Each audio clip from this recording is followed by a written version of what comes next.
Yeah.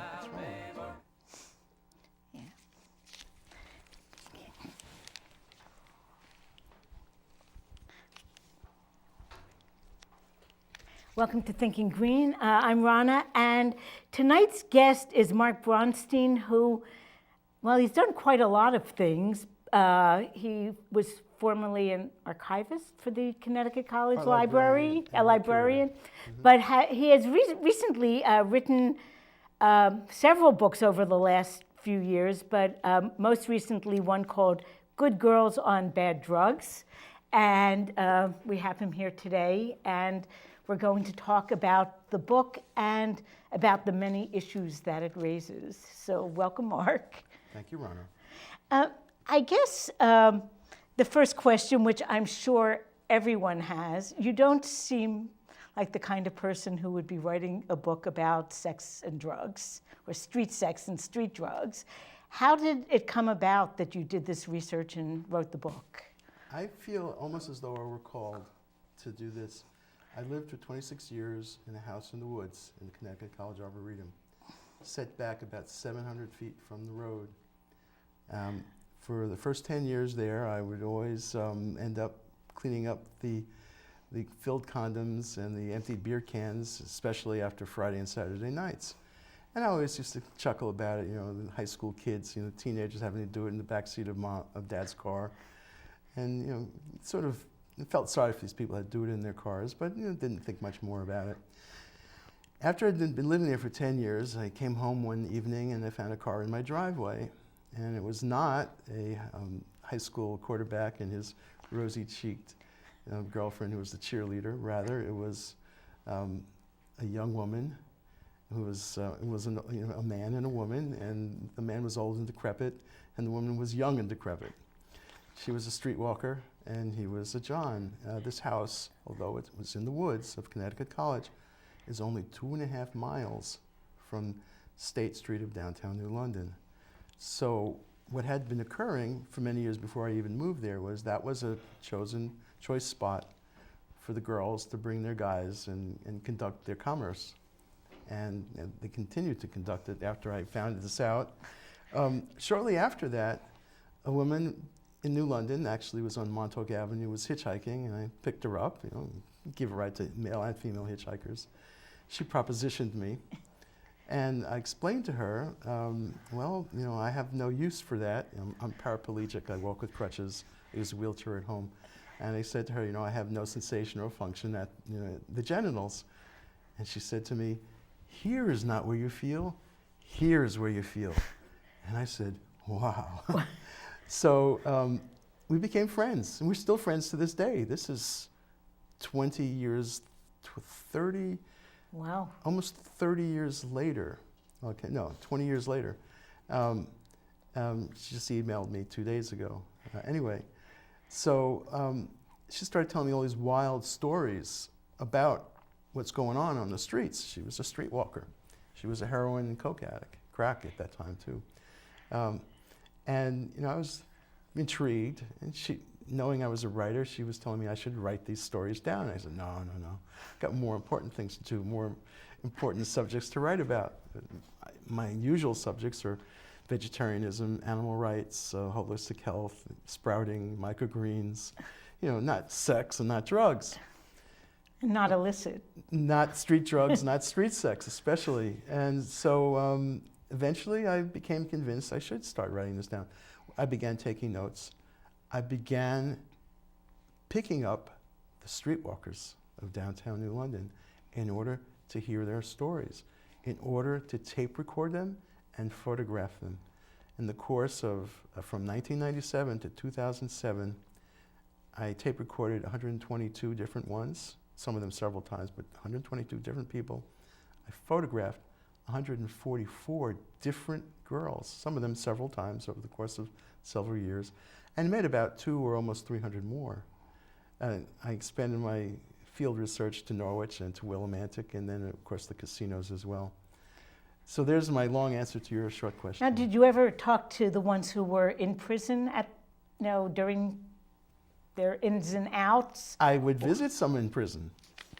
That was always a very intriguing experience, just to be admitted into York Correctional Institution for Women, the one and only prison for women in the state of Connecticut. It just happens to be 8 miles from downtown New London. How convenient can that be? Right. So, Yeah, 2 miles one way from State Street to yep. the Arboretum, and then 8 miles the other way. Every single one of my interviewees has been in and out of that prison. Every one of them. So, Now, you said that this woman who got you interested in the subject, you're still friends, so I'm thinking that her story must have a somewhat happy ending. no, she was in the news a year ago, just to give you an instance. She's living in Westerly now, and she was in Rhode Island news. It was broadcast on the evening news. She went into a church and stole from the donation box for the candles. She was caught on videotape. That video was broadcast on the evening news. The story was carried on AP, and it was on dozens of newspapers nationwide.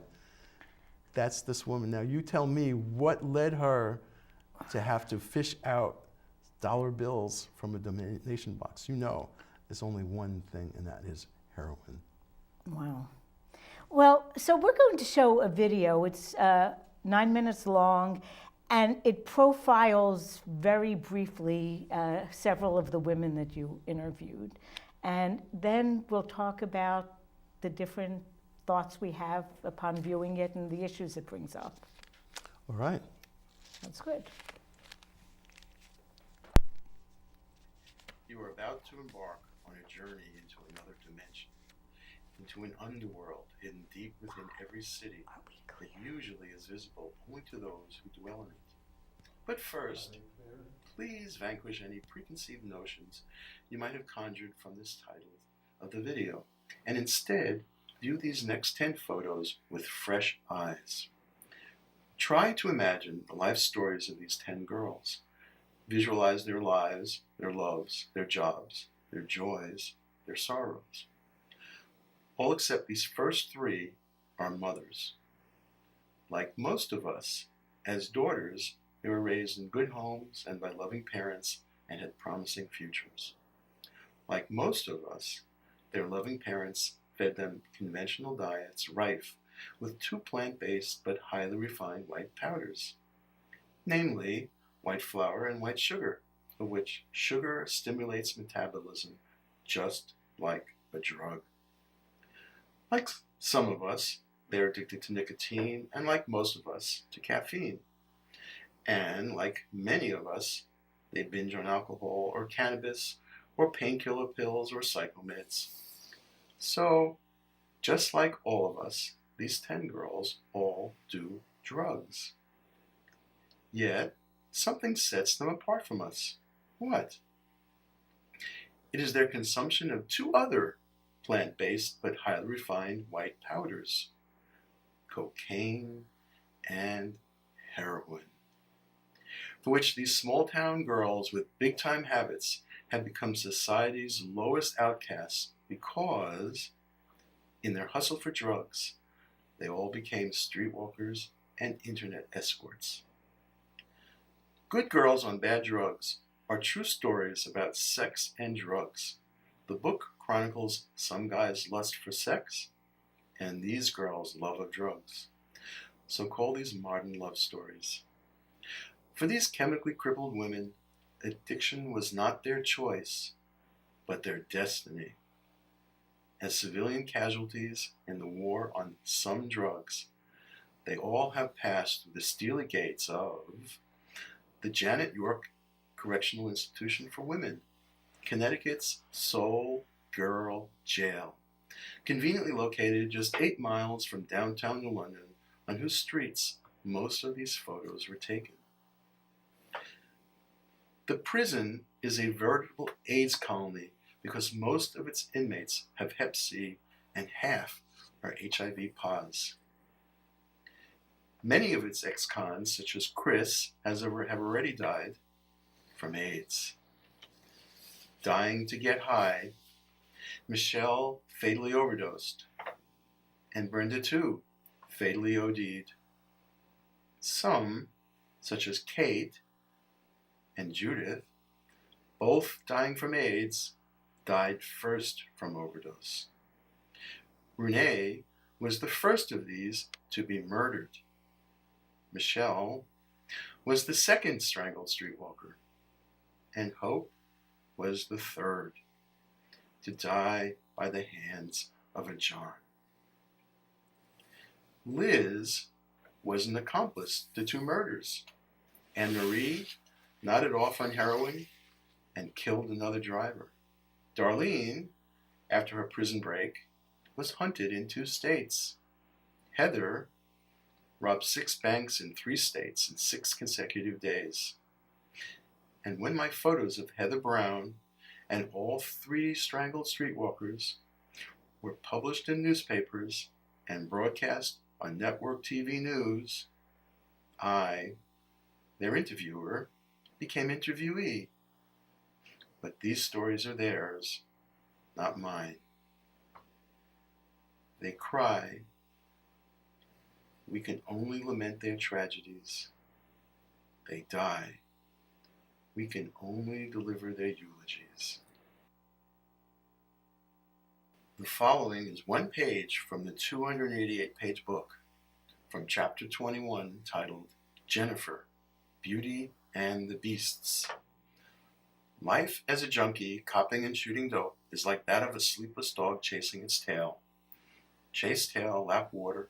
Chase tail, scarf food. Chase tail, lick wounds. Chase tail, play dead. Chase tail, drop dead. Shoot dope, sell sex. Shoot dope, nod out. Shoot coke, get high. Shoot dope, sell sex. No dope, get sick. Shoot dope, do rehab. Sniff dope, quit rehab. Shoot dope, sell sex. Shoot dope, do methadone. Snort coke, quit methadone. Shoot dope, sell sex. Shoot dope, get busted. No dope, do detox. Crave dope, do time. Crave dope, get out. Shoot dope, get high. Shoot dope, sell sex. Shoot dope, chase tail. Shoot dope, play dead. Shoot dope, drop dead. And yet, Jennifer smiles. About what? Not about the cycle of dope and coke, dope and methadone, dope and coke. Not about detox then rehab, discharge then relapse, detox then rehab, discharge then relapse. Not about cops then courts then jail, probation then violation then jail, bail then forfeiture then jail, parole then violation then jail. Not about shoplifting, street walking, drug dealing, street walking, shoplifting, internet escorting. Not about pregnancy, adoption, pregnancy, abortion, pregnancy, adoption. Not about assault, robbery, sexual assault, rape, sexual assault, murder. Not about genital warts, herpes 1, chlamydia, herpes 2, gonorrhea, hepatitis A, syphilis, hepatitis B, HIV, hepatitis C, AIDS. Not about OD then ER, OD then ICU, OD then DOA. From chapter 25, titled Sex for Hire, a Eulogy. It is easy to condemn and demonize these girls, whereas it requires effort to try to understand and humanize them. Once you learn their tragic life stories, you may no longer regard them as criminals or monsters or demons. Demons surely lurk in the drugs that addicts use, but demons also reside in our fears of those drugs that we do not use and therefore do not know. The war on drugs is losing and drugs are winning. Drugs are more plentiful and cheaper than ever. Until society declares a truce on drugs, prisons remain more overcrowded and more underfunded than ever. A year in jail costs almost the same as a year at Yale. While she may yearn for an education, the drug addict and sex worker more urgently seeks sedation. She may have a lot to learn, but she has even more that she wants to forget. Sympathize with the drug addict, but avoid hoping to rescue her. She does not want to be rescued. you will achieve greater success in trying to save the dolphins, the manatees, the mermaids. Sympathize with the sex worker, but be wary of the woman on the streets. Not because she sells her body to dregs, but because she sold her soul for drugs. As an IV drug user, she will die young from Hep C or OD or AIDS. As a sex worker, she may be murdered. The funeral procession is endless, so this story eludes closure. Most stories have meaningful endings, but these girls' stories just end. Your Honor, I rest my case.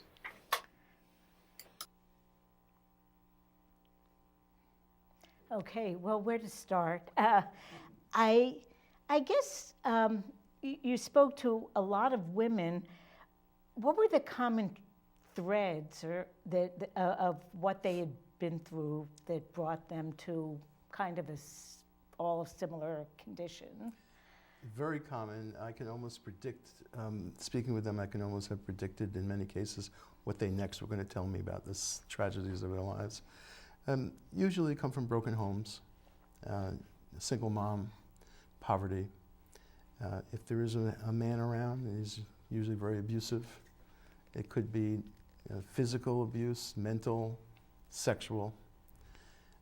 The broken home usually leads to them running away from home at an early age. Most of them, by the age of 16 or 17, have left home permanently. The parents no longer in their lives. The one woman in the whole book that made it out alive is the one woman whose parents stuck with her throughout the whole of her ordeals. And all the others didn't have their parents as backups. And then, of course, everyone went through the familiar path, as most of us in high school, to try out marijuana, beer. Of course, they didn't just stop at that. And Coffee, cigarettes. well, coffee and cigarettes. Most of us in being, society as a whole, are caffeine addicts. And then they went on to the other drugs at very early ages. And many other people do the same, but most of us outgrow that and we mature. And it's like a coat that no longer is needed in the summertime. We take it off and we go on the rest of our lives. But these people didn't. And the course of their drug addiction was very common among others, but the ones that I end up profiling, because of the fact that they became streetwalkers and internet escorts, that's really the last stage of their descent. They had been drug addicts for many years already to reach that last step. And that's for that reason alone, that's why it's all the rest of the book, all the rest of the lives I profiled are all sad stories and end in tragedies, because they've already reached the point of no return. Granted, there are other addicts who do get clean, but they never reach the lowest point as these girls had reached, to have to prostitute themselves to procure their drugs. So really, you were profiling them when they were at the far end of their desperation. Exactly so. I could foretell, almost as though they had an expiration date stamped on their foreheads of about 4 or 5 years. Generally, you don't see these women very long on the streets. There are a few exceptions, and most of them, you see them for a year or two. You don't see them anymore. Why? Well, maybe if they're lucky, they ended up in jail for a few years. Usually, it's an overdose of some sort that removed them from the revenue stream there. And then we've also saw that many of them are ill with AIDS or hepatitis. Yeah, among many diseases. And it's a very dangerous way to make a living. And 3 of the ones I photographed were murdered, were strangled by Johns. And my photographs were printed on the front pages of the Norwich Bulletin and the New London Day. Now, I'm guessing that many of them started not just to experiment with drugs, but because they had mental health issues or trauma that they were trying to deal with. Can our healthcare system in this country not help with that? Well, perhaps we as a Western society tend to treat everything with a pill. And the mental illnesses that led them to seek the drugs was probably because most of the pharmaceutical drugs that they were prescribed to their shrinks weren't working for them. In many cases, they find that cocaine, was the best drug of all right? And for them to have to resort to cocaine after having available by prescription, legally, and in many cases being funded by the state, because most of them are on welfare in some sort, for them to have to go to coke, there's got to be something wrong with all those psychomeds. It's just not, they weren't working for them at all. So why can't we have supervised cocaine treatment? In a way we do. The drugs used for treating ADHD, really, they're just speed, with a different name and a different dosage. I know, and I do worry. I was a preschool teacher, and kids are getting those drugs from a very young age, and I do worry how it affects their long-term development.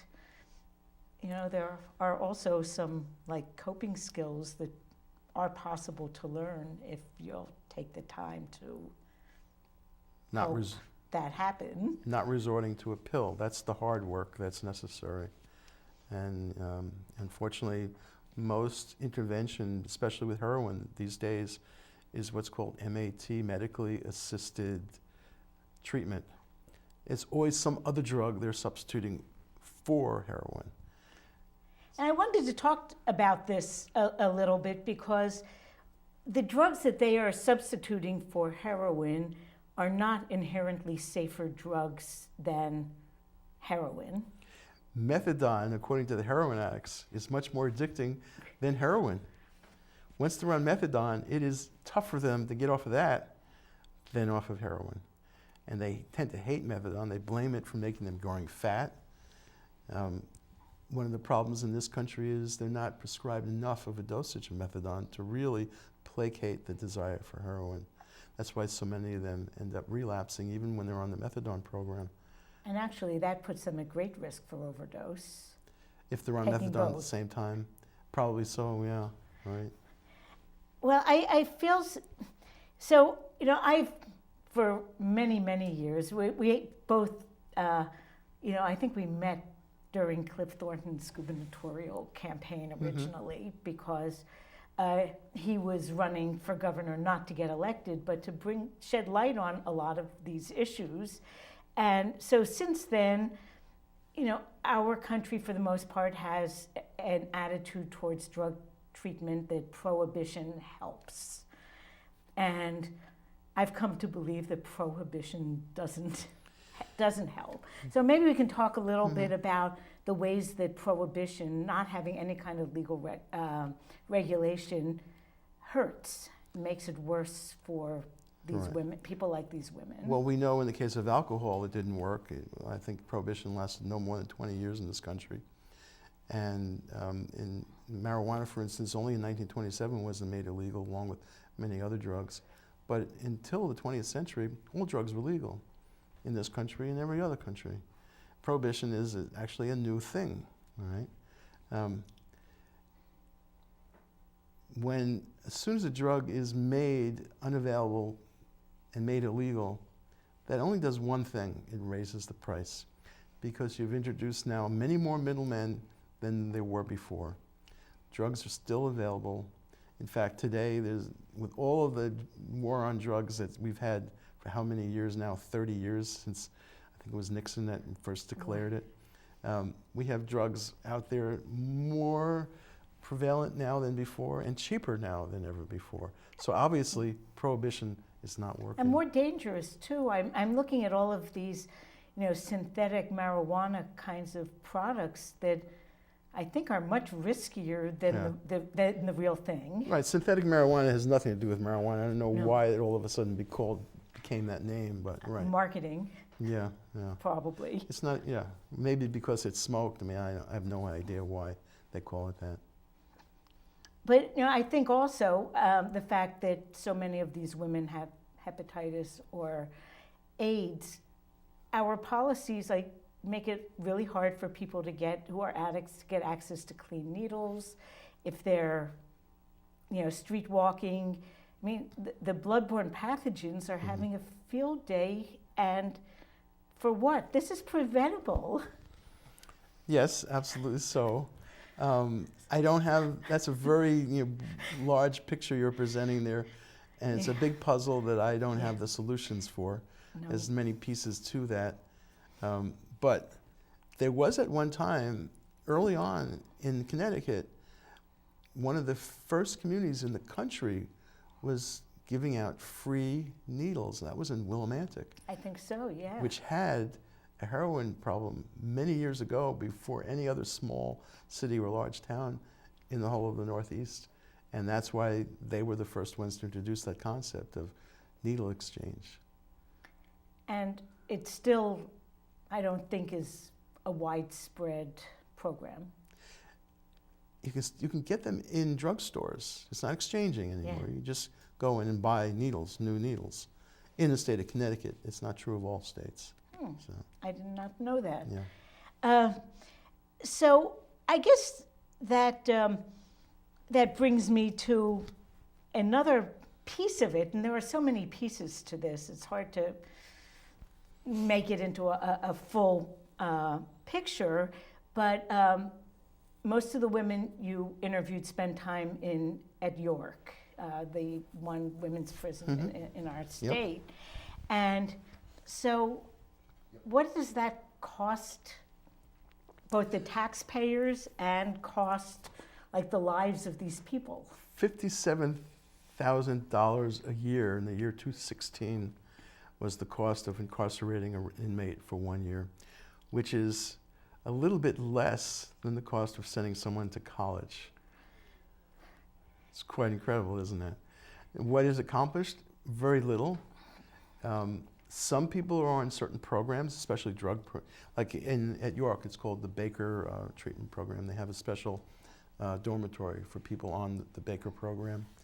And they do all of the right things. They just like going to NA meetings, be going, the same sort of thing there. And they actually they graduate, they get a certificate, something to show that they've actually accomplished. There's not a whole lot of them are in the Baker program, and yet almost all of them are in jail in York, the girls I'm talking about, because of drugs. If not possession, it's very rare, very infrequent that a person goes to jail just for mere possession, but usually sale of drugs and then all the other crimes they've committed to fund the drugs. That's why they end up in jail. Well, we found out during, you mentioned Prohibition, in the 20s mostly, into the 30s. And one thing that we can look back and see was that there was a spike in crime that was associated with Prohibition. I don't know. Organized crime, yeah. Or, yes.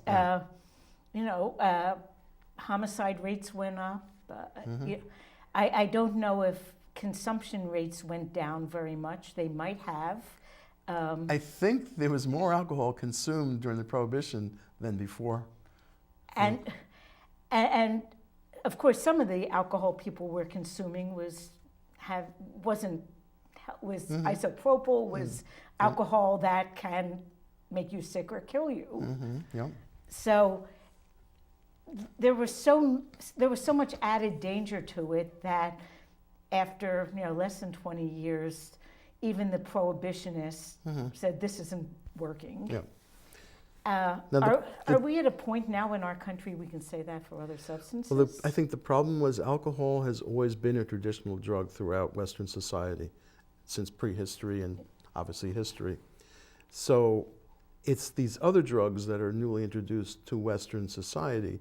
There's not that tradition, and so you have the people in the establishment, lawmakers especially, they can have their drugs, cigarettes, alcohol, but everyone else can't have theirs, right?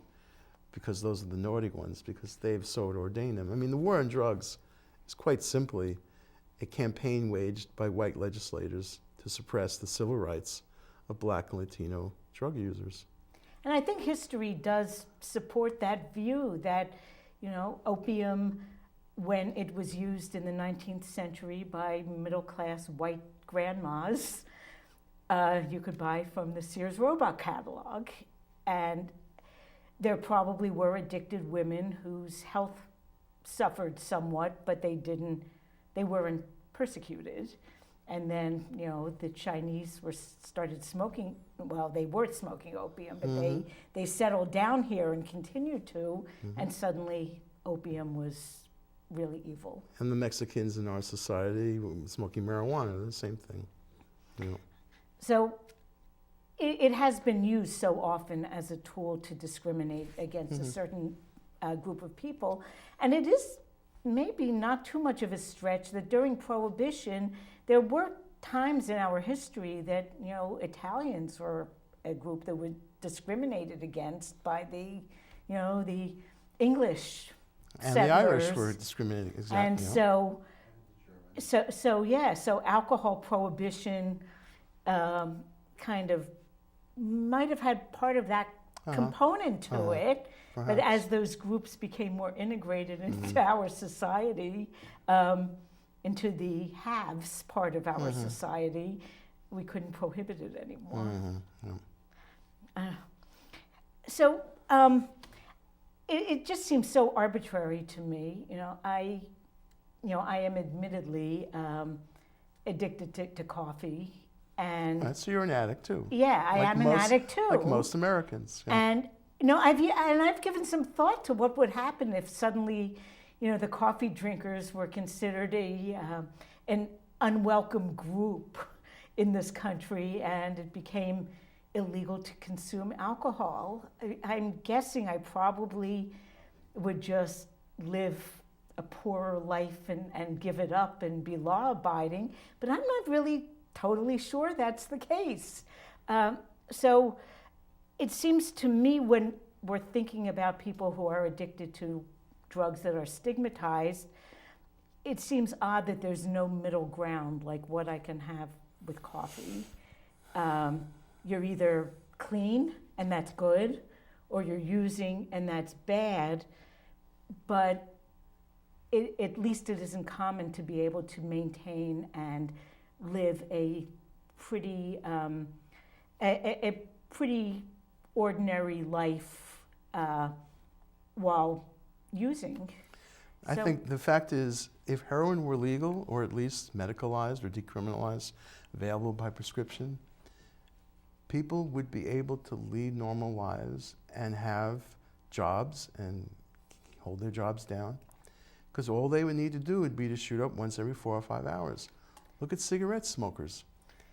They need to smoke a cigarette once every 2 or 3 hours. That's even more often for them. Right. Yet they can hold jobs. Because they're allowed to go sit out in the cold outside and smoke their cigarette, yes. Yes. I mean, cigarette smoking is somewhat stigmatized now, but not the way heroin use is or cocaine use is. Right. And it's stigmatized because it does affect people with secondhand smoke. Right. But what about heroin injecting? If you just did it in your car on your break, you're not really affecting anyone with secondhand smoke in the air, right? Right. So you have really less of a reason to make that illegal and stigmatize that. And especially if you were under medical supervision, so Yeah. your dosage was controlled and you knew what you were injecting, because a lot of overdose deaths that are attributed to heroin, that isn't what the people took. Yeah, right. It's what they might have thought they were taking or were told they were getting. I think heroin, the opioid crisis that's going on right now in America, it will continue to be a crisis until we as Americans come to realize one very important point, which I have come to realize talking with all of these drug addicts. There is only one proven effective treatment for heroin addiction. Do you know what that is? I will guess it is heroin maintenance. Heroin, exactly so. That's the only thing that works. Every substitute is not going to be as effective. It's always going to have problems. It's always going to have people relapsing. Give them their heroin and everything is fine. And especially if it's legalized and medicalized and regulated, and at least it's in its pure form. I mean, I'm not advocating anyone to become a heroin addict. All I'm saying is we as a society should come to realize that once a person is an addict, especially of heroin, there's really no other way out but give them heroin. And actually, those maintenance programs have shown that once people can settle into a routine of their life, then they're more likely to give up heroin than if they weren't in a routine. Not that, I think in Portugal, where they've done harm reduction programs, some people do stop using, but that isn't the point of the program.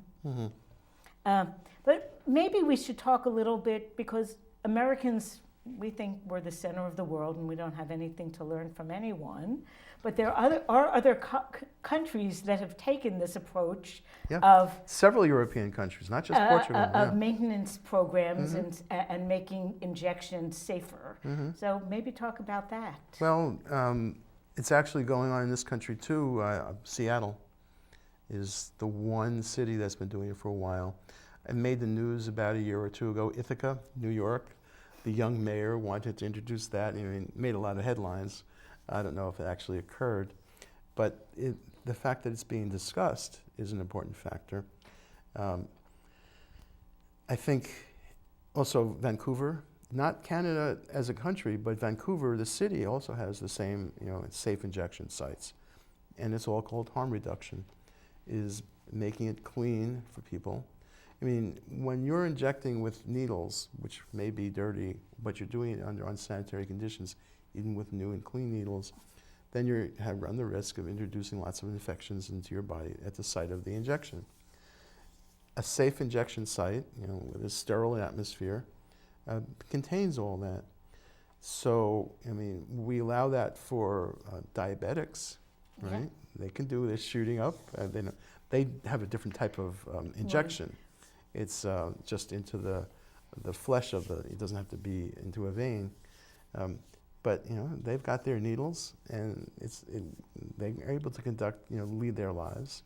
And we don't so much worry about diabetics being a vector to infecting their partners or with things like hepatitis and HIV, which we certainly worry about from a public health point of view with heroin addicts. Yeah. So I know it's been at least a dozen years since Portugal, which I can't think of as a bastion of liberalism, really. Right. What have they done, and what have their results been? I don't know Portugal, but I know Switzerland has been doing it, England, Holland, okay, and one or two other countries as well, where heroin is available as though by prescription. So, I mean, people talk about, let's go into Afghanistan and just destroy all the poppy crops. Wait a minute, where do you think we're producing all of the opioids that are pharmaceutically produced? It's all from opium from poppies. So those crops are actually legal crops. And the environmental damage that's been done in South America by us, targeting coca groves, is just, it's an environmental disaster.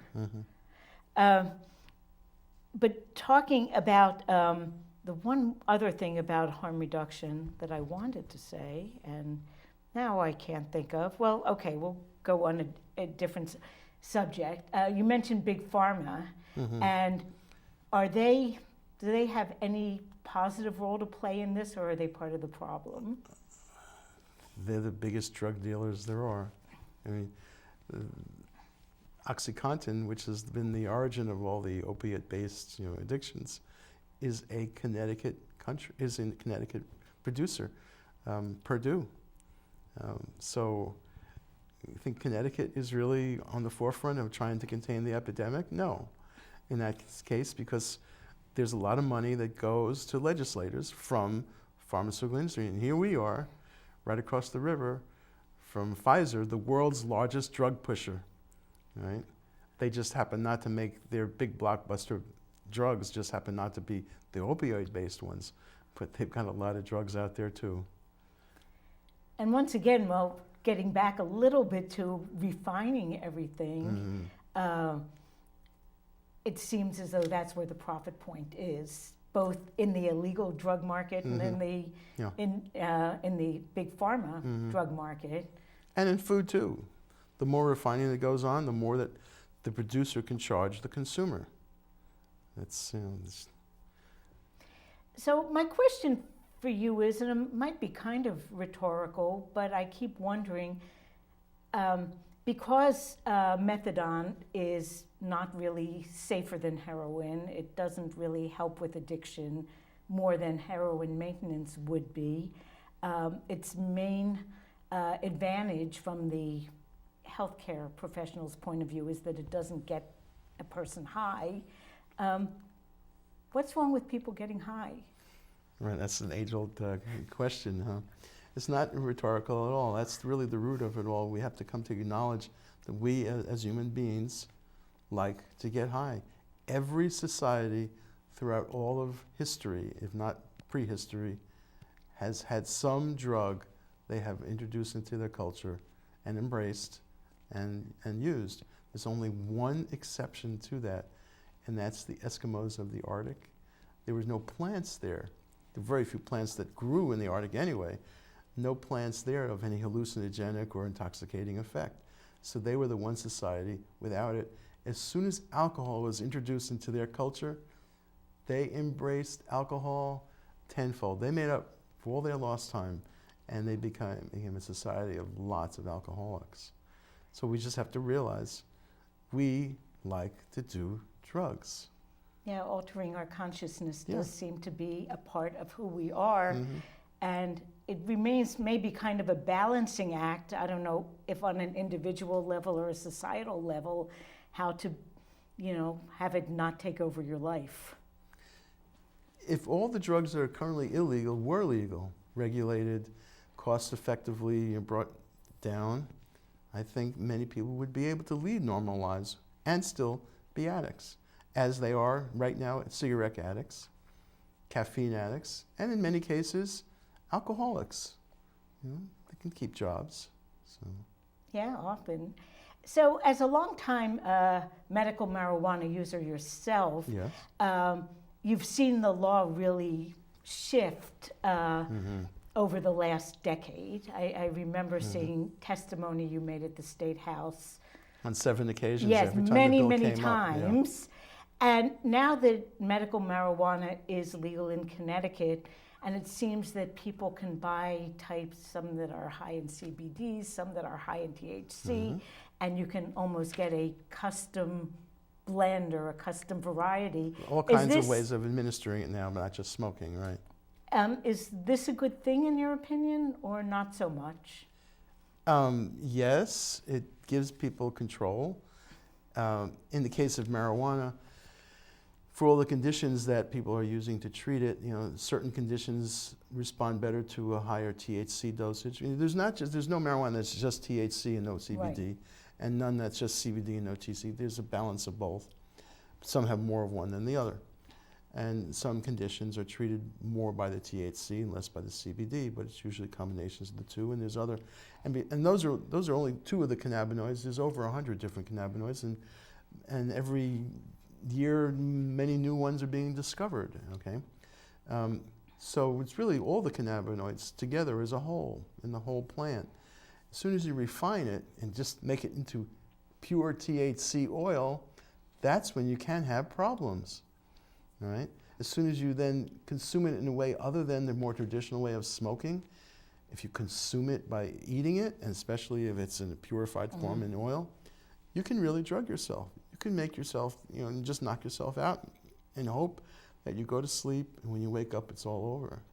Whereas smoking, which is a less concentrated form, you just reach a point where you smoke too much, you get sleepy, you fall asleep.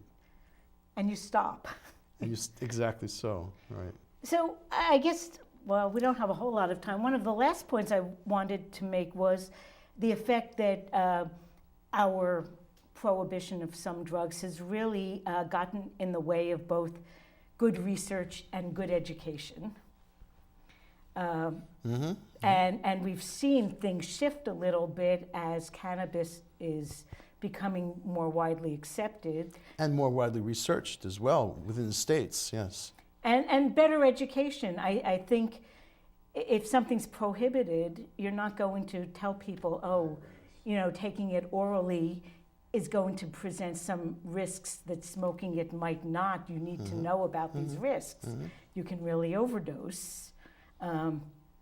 So I think one effective prohibition that we didn't mention was its stifling effect on both education and on research. Yeah. Well, we only have about 4 more minutes, so I wanted to ask you quickly, so what impact did doing this project have on you? Well, I became educated about drugs, drug addiction, drug addicts. I came to accept them more as human beings. This is the 4th book I've written. The first book is called Radical Vegetarianism. First came out in 1981. It was called Radical because it espoused, for the first time in this country, a book espousing veganism. In 1981, no one knew what the word meant nor its tenets. You couldn't call it veganism. You had to call it radical vegetarianism. Okay, 30 years later, 35 years later, people know the word. Well, at that time, I felt that the most oppressed animals in the world were farm animals, and especially the females of the species whose bodies are exploited for their milk and eggs. Well, the same thing is, I feel, the most oppressed human beings, category of social class of humans throughout the world, are its drug addicts. And in the case of the prostitutes, okay, the ones who exploit their bodies in order to fund their own drugs, there too, I feel, they're also the most exploited. And so I think there's a sort of correlation to my first book and my 4th one for that reason. That's interesting. So if people want to learn more about the book, I think you've got your own personal website with all your info on it. My own personal website is markbraunstein.org, and then the one devoted just to this book is we'll actually show the goodgirlsonbaddrugs.com, right. Addiction Nonfiction of the Unhappy Hookers. And I think I have time for one last quick question. It was the women who defined these as bad drugs. What's a bad drug? A drug that I don't use is a bad drug. That's what others are saying, I think. Yeah. What you use is bad, what I use is good, okay? I'm just speaking rhetorically, of course. But I'm guessing that is not an uncommon view, that what other people are doing is a problem, and it's kind of mysterious. Jeff Sessions says only bad people smoke marijuana. Well, what does he use? Coffee? He may be a cigarette addict. I'm sure he drinks alcohol. Who's he to judge? Well, there's a huge amount of ignorance, really, Right, yeah. and honestly, I start thinking, of people being against any kind of altering your consciousness as actually making people a little less open to learning anything. So not that I'm espousing, going on all kinds of drug-addled trips or anything, but, at some point you just can't just speak from a very limited experience. And I think that's where Jeff Sessions might be coming from. Yeah. Mm-hmm. I think the drug policies we're seeing coming down from Washington are pretty scary.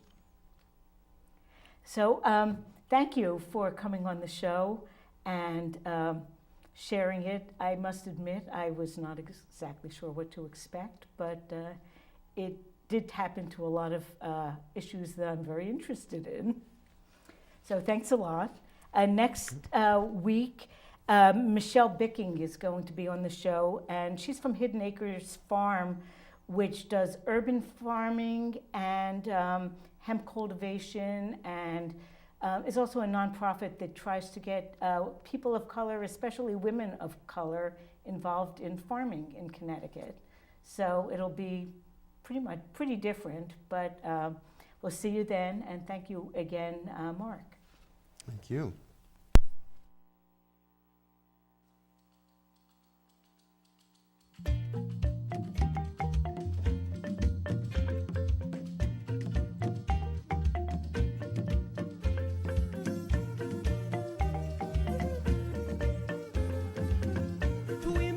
Africa,